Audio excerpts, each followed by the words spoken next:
2 days ago, we lost a very strong, patriotic Kenyan who has done a lot and with whom I had just spoken 3 days ago, 4 days before he died, about the Constitution, and he said he approved. This is Zamba Kitonga. And I think, Your Excellency, it would be amiss if we finished this congregation without remembering Zamba Kitonga. Therefore, I'm asking that in memory of Zamba Kitonga, you observe 1 minute silence.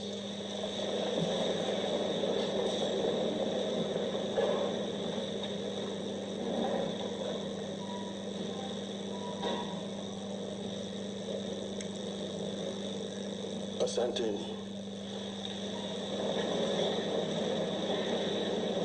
Your Excellency, Zamba Kitonga chaired the committee of experts that delivered this 2010 Constitution. And before he passed away, he actually had a conversation with me and said that this was still work in progress. In 2004, we were in this hall, Your Excellency. I was delegate number 155. Nilikuwa nakaa pale juu. And one day, as the delegates were gathered here, and we were talking about devolution, and one of the delegates, the late Dr. Odhiambo, stood somewhere that side and spoke for about 10 minutes about devolution. By the time he finished, everybody said that gentleman should be the chairman of the devolution committee here. And he was appointed to chair the devolution committee. Unfortunately, he did not live to see it through because he was shot and killed in cold blood. We remember him, and we need, going forward, to have a proper remembrance of Dr. Odhiambo. Your Excellency, that same year, we gathered here as we were in the final stages of completing the document. And a group of delegates here walked away from us and went away because they did not agree with some of the provisions of that Constitution.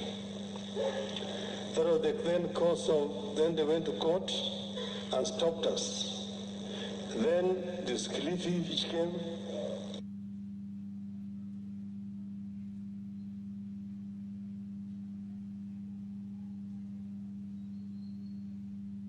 Eventually,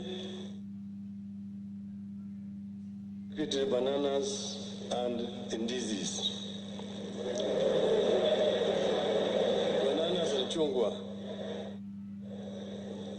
But then, Your Excellency, why am I saying this? I'm saying this to just say that it has been a journey. After the 205 came 207 and 208. And that's when we now ended up with Kofi Annan Agenda 4. And that is what then created in 2010. So as those who have spoken before have said, 2010 Constitution was a ceasefire Constitution. It was still work in progress. And every country moved through this kind of process.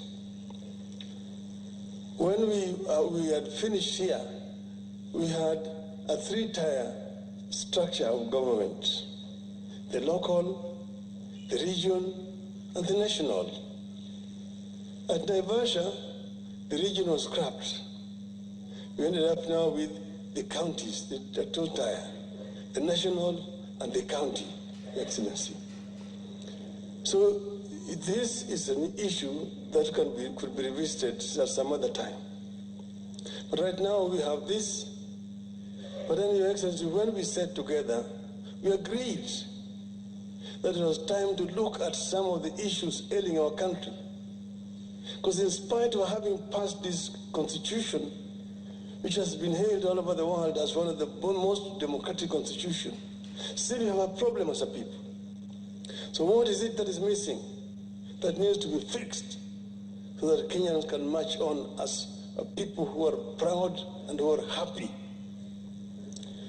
That was the essence of that conversation that we had. And after we talked, we put up this team together and tasked them to go around the country and collect views of our people. And then they came up with this proposal, which we brought here last year. And from here, we started now a new journey. Validation, as the chairman said. We went first to Kisii for the Nyanza region. And the Bagusi, the Luos, the Koreans spoke in Kisii. Then we went to Ingo, Kakamega. Those people also spoke. We went to Mombasa. We went to Kitui. We went to Narok, to Garissa. Eventually, we went to the mountain, to Meru.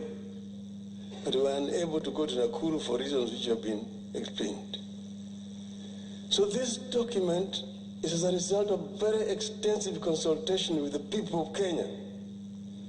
The proposals which have been made here.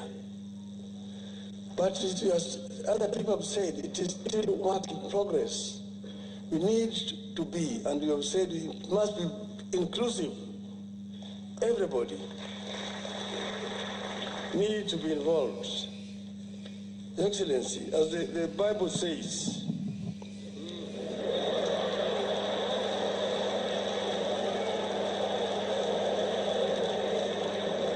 Isaiah 1, chapter 18.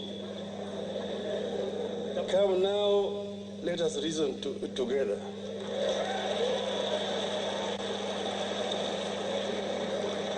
Then the Quran says in Surah 39, Ayah 18, those who listen to all statements and then follow the best of it, these are the ones whom Allah has guided, and these are the ones possessed of minds. So we are saying, come and let us reason together as a people of Kenya. Let us talk together, and let us not talk at each other, but let us talk to each other. Because Kenya is bigger than all of us.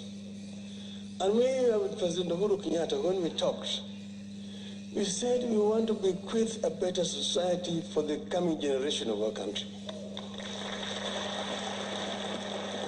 It is not about making Uhuru Kenyatta a prime minister or Raila Odinga a president. And Raila Odinga has never declared, and I want to tell the Standard newspaper, anyway, that he wants to run for presidency in 2022. That is not why we brought this. We brought this because we have seen that there are problems in our country. And these problems must be solved by the people of Kenya themselves. The founding fathers of our nation wanted a united nation. Well, that's why they said that God bless this land of ours. Justice be our shield and defender. May we dwell in unity, peace and liberty. Plenty be found within our borders. That plenty was not going to drop like manna from heaven. It was going to be as a result of the sweat and the toil of our people. So we must give Kenyans opportunity to create that wealth. And this is what we are talking about, empowering the youth so that the youth can be able to create wealth. Wealth must be created by our people. That's when we are going to have plenty within our country. That every child born in our country has equal opportunity to be able to realize his or her potential from the cradle to the grave. That no Kenyan will sleep without food. That each and every Kenyan, when they are sick, will be able to get treatment, irrespective of whether they have money or no money. This is the kind of society that we want to create. An equal society where everybody has an opportunity. Not a polarized society the haves and the have-nots, the lower downtrodden and the upper up there. We don't want a proletarian revolution. And proletarian revolutions have never been led by the bourgeois.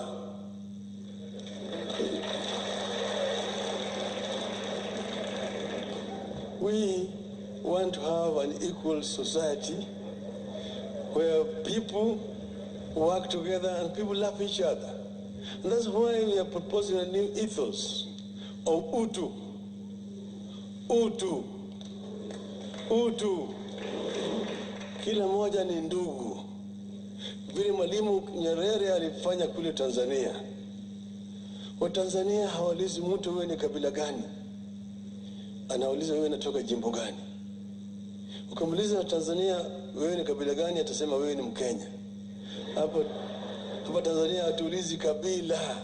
Sisi ni kabila moja, ni Watanzania. Hata Wakenya tuseme sisi zote ni Wakenya.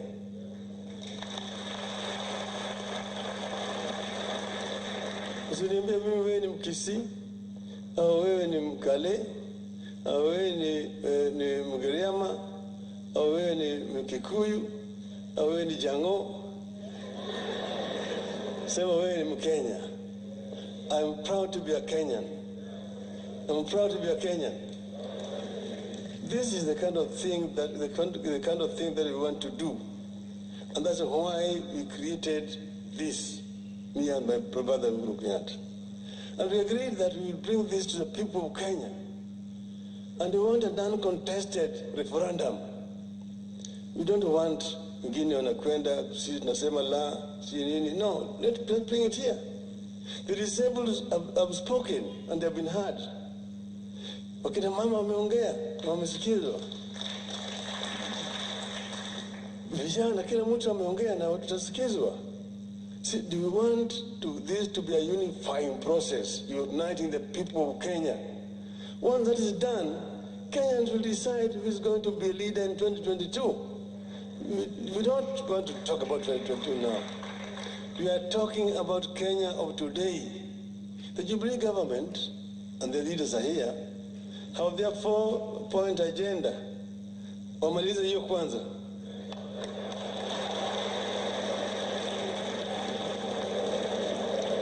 Naambia sisi vile mtafanya 2022. Sasa hivi fanyeni hiyo sasa, mnulize kwanza.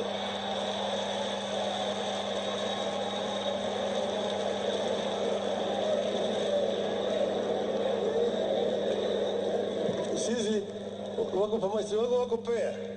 Wako pair. Wewe umekuwa na bibi, mmezaa mtoto, una mtoto amekuwa ni kichaa. Sasa wewe unasema hiyo si mtoto yangu.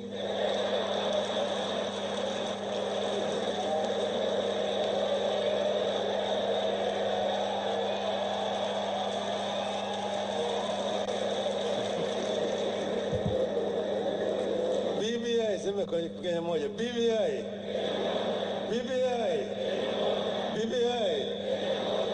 Mheshimiwa William Samoei Ruto, ongea na Wakenya.